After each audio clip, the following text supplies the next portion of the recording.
Pagkakuha kagad ng plaka, yung motor na naghihintay ng ilang linggo, nakalabas na rin sa wakas. At syempre, automatic upgrade agad natin para bukod sa performance, mas lalo siyang pumogi ngayon. 3 linggo din yung naghihintay tayo dito sa Honda Desmark sa may San Fernando, Pampanga para makuha yung papeles at syempre yung panibagong plaka. Shoutout po sa inyong lahat. Napakabilis nun. At dahil meron na tayo nito, ikakabit natin kagad. Sa panahon ngayon, medyo may kabilisan na rin pagkuha ng plaka para sa mga bagong sasakyan. Pero yung mga lumaw na paglipasan, gaya ng kay Dagul, hanggang ngayon wala pa rin siyang plaka. Mukhang matatagalan pa ata talaga. Pagkatapos nating maikabit, ito yung oras na napakasarap pagkape habang nakatitig sa motor. Sinisipat kung ano yung mga pwedeng ipagawa o pwedeng palitan para kapag sinabak natin sa biyahe, mas lalo natin siyang may enjoy. Ang pinaka-total na tinakbo, 117 kilometers pa lang. Yung full tank na mula ng pagkabili natin, unti na lang ata mapapanis na to. Kaya eto, lalabas tayo ngayon. Unang biyahe namin ngayon ni Balot at dediretso tayo kung saan tayo pwede makapagpalagay ng bagong mugs at bagong sapatos niya. Yun kasi inuuna natin kapag bumabiyahe, lalo na kapag malayuan. At unang shop na pupuntahan natin ngayon ay ang 747 dito sa may EDSA. Dito kasi mga roads halos kumpleto, kaya titingin tayo na pwedeng isalpak dito sa motor natin. Meron na rin tayong baong na gulong. Matik yan syempre yung quick tire. Hanggang sa pinasok na ni Kuya yung motor. Sakto naman na medyo unti pa yung tao, kaya mauumpisahan na kagad yung paggawa. Pagpasok natin sa loob, dumiretso kagad tayo sa mga mugs. Nagbabaka sakali na meron ditong pang click 160 at sakto nga naman na meron talaga. Tingnan natin kung uobra to. Mukhang all goods din talaga yung design. Mas strip natin yung 8 spokes dahil nga sa mas matibay. Meron din mugs dito ng TRC. Kaya lang sa ngayon wala pang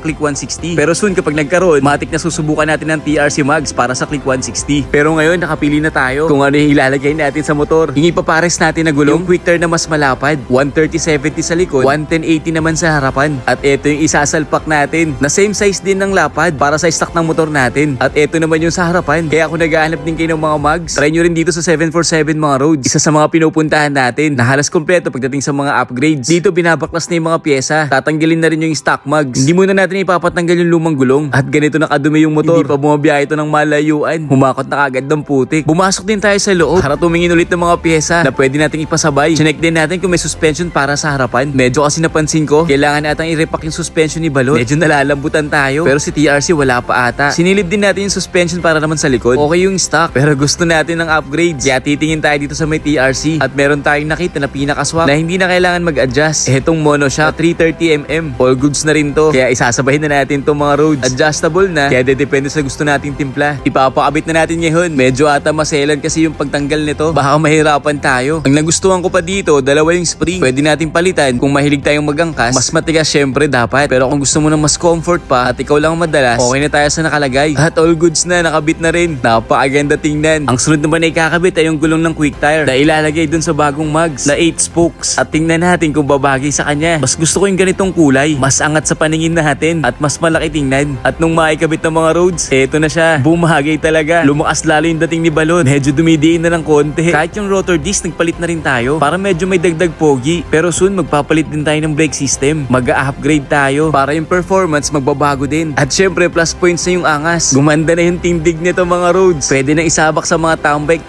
At yung mga habang biyahe, feeling ko onti na lang ready na to. Dahil naikabit na natin yung mga gustong mangyari sa kanya. Para sa inyo mga roads, okay din ba yung kinalabasan nito? Kaya ako naghahanap kayo, dalaw din kayo sa 747. Baka nandito yung pinakakailangan nyo. O piyesang gustong nyong maikabit sa motor. Yung stock mugs at gulong, syempre iuwi natin muna to. Pang emergency, kung sakaling merong mangyari sa motor natin. Hanggang sa nagpaalam na tayo sa mga bossing. Sila ang haharap sa inyo dito. At all set na yung motor natin. Hindi naman siguro ito mahuhulog. Iba ata ay nagagawa ng paghihintay sa papel o sa plaka ng motor. Dahil dito, nakikita mo yung mga problema na ginagawa mo ng solusyon para maganda sa mata. Kaya ang diretso natin ngayon, dito sa hair ko, kung saan ipapaceramic natin tong si Balot at ipapapowder coating natin yung mga pyesa na pwede nating ipasalang. Kung mapapansin natin, matte yung silver. Pero ang gusto nating mangyari ay mas kumintab to. At yung ceramic mga roads, dagdag protection yun sa kaha. Pero bago umpisan, ibigay muna natin yung order nilang hoodie na available pa rin mga roads. Magre-restock tayo ulit neto. Message lang kayo sa RDY kung isa ang certified hodophile. Gaya ni Marco at Herschel. Tinanggal na yung pyesa na ipapagawa natin. Isasama natin tong grab bar. Papalitan natin to ng kulay. Nababagay sa kaha ng motor. Yung crankcase cover, dahil metal to, pwede rin natin itong ipasabay. Kahit yung swing arm na pagtripan natin, ang plano natin na iisa na lang ang kulay nila. Yung presyo mga roads, depende sa papagawa natin. Kaya natin to ipapasabay para isahang hintayin na lang na habang sineceramic yung motor mo, pwede mo na rin pakulayan yung mga bakal na gusto mo magkaroon ng mas magandang kulay. Etong nakita nating M3, napakalinis tingnan. Parang gusto kong gawin si Nano na ganito ang itsura na lang. Yung clean build. Sa unang proseso, pagkatapos linisan, ibabuffing to para matanggal yung mga dumi-dumi. Pero dahil sa bago yung motor natin, hindi siya ganun kahirap gawin. Hindi nga lang natin pinatanggal yung decals o yung sticker mismo para lumabas yung pagka-click 160 niya. niya. At pagkatapos si buffing, doon naman to susunod gagamutan. May mga nakasabay din tayo nagpapagawa. Gaya nito na sobrang kupas na yung kulay, pero bubuhayin nila ulit yung kaha nito. Ganun kapag sineramik mga roads. Etong ADV napakalinis tingnan, sobrang pulido. At dahil sa nagutom na kami ni James, naghanap kami ng makakainan. Yung gaya nito na sobrang mura, pero mabubusog tayo. Tapos pagbalik natin, eto na yung next na salang. Mas lilinisan or yung parang deep clean sa kaha dahil dito nalalagyan ng graphene seal. Eto yung magsisilbing proteksyon para hindi mabilis kumupas o masira yung kulay ng fairings. At dito naman lulutuin ng infrared light para yung curing mas mabilis. Dito mga roads, nakikita na natin yung itsura ni balot. Napakalinis tingnan. Yung mga bakal na ipapagawa natin, inuumpisa na rin bakbakin yung mga lumang kulay. Medyo may kakunatan lang daw dahil sa bagong-bago, sobrang kapit ng luma. Pero syempre matatanggal pa rin. Kailangan lang tiyagain. At yun ang reason mga roads kung bakit matagal talaga to ginagawa. Kailangan mabusisi dahil sa medyo maselan tong trabaho. Pagkatapos malinisan, ibababad naman dito para mas maganda yung kapit na ilalagay na powder. Ang pinili nating kulay ay silver para sasakto sa kulay ng motor. Tingnan natin kung babagay ito. Una kasi piniisip ko baka masobrahan naman. Ito na yung itsura ng crankcase cover na sunod bubugahan. Yung iba plastic lang kaya hindi uubra sa powder coating. Ito naman yung crankcase cover ng X-Max na isasabay sa pagbubuga. Sa pagkakatanda ko, same din ng kulay. Sa first coat mga roads, ito yung itsura niya para mas maganda yung resulta. At nung matapos yung paggawa dito, ito na yung panibagong itsura ng mga pyesa na ating pinakulayan dito sa Herco. Grabe mga roads, ang ganda ng kinalabasan. Hindi pa natin nakikita sa motor pero pakiramdam ko babagay na to. Mas gaganda lalo yung forma o yung dating ng motor natin. Tatak Herco na tong motor nating si Balot. Ito na siya mga roads. Kapag nilagay naman sa motor, para sa akin mas okay. Syempre mas naiiba sa iba. At yung huling nasalang, etong swing arm na mas malinis tingnan. Ito dinadouble check na lang nila kung may mga naiiwan pa. Pero mukhang all goods naman na, wala din ako makita. Para kasi sa akin, parang napakapulido ng pagkakagawa dito. Napakalinis, pero may dating. Yan yung naging resulta ng pagdayo natin dito sa Herco. Ito na yung mga itsura nila mga roads nung naikabit na. Para sa inyo, bumagay ba o hindi? Para kasi sa atin, mas bumagay siya ngayon. Kaya kung gusto nyo ipa-ceramic o ipa-powder coating yung motor nyo, nang isahan na lang yung paghihintay, dito nyo nadalhin sa Herco mga roads. Kasi para sa akin, kahit papaano sulit. Medyo matagal din kasi yung mga ganitong services na talaga maglalaan ka ng oras para mapaganda yung motor mo. Hanggang sa nagpaalam na tayo sa mga bossing natin. Shoutout sa lahat ng team Herco sa napaka-solid na paggawa sa motor natin. Feeling ko parang sumobra sa kintab yung motor. Na tipong pwede ka man nalamin. All set na tayo ngayon na pwede nang bumiyahe. O malamang sa malamang, kapag napanood nyo to, bumabiyahe na tayo ngayon. Yun lang mga roads, ride safe, keep safe. Yun ang pinaka-importante. See you sa next video. Babakbak tayo ngayon ng norte para masubukan natin tong si Balot. Dahil yung huling biyahe natin sa norte or Ilocos Sur, nakita natin yung Honda Click na i-deliver. Dito gandang-ganda tayo. Na nag-iisip ng mga oras na to na sana soon magkakaroon tayo ng motor na matipid pagdating sa konsumo ng gasolina na merong maangas na dating. At eto yun mga roads, yung Honda Click 160 na ngayon ay nasa harapan na natin. At kung ano-ano na yung mga pinagawa o pinaayos. Kaya kung nangangarap ka mga roads na magkaroon ng ganitong motor, ituloy-tuloy mo lang dahil darating din yung oras na yung sana all mo, no more sana all na dahil meron ka ng motor na isang pinapangarap mo lang noon at nakikita sa iba. Tapos sundan mo kagad ng isang biyahe na gagawin natin ngayon sa norte. Pagkakuha pa lang ng papel, isasagad na natin. Alrighty!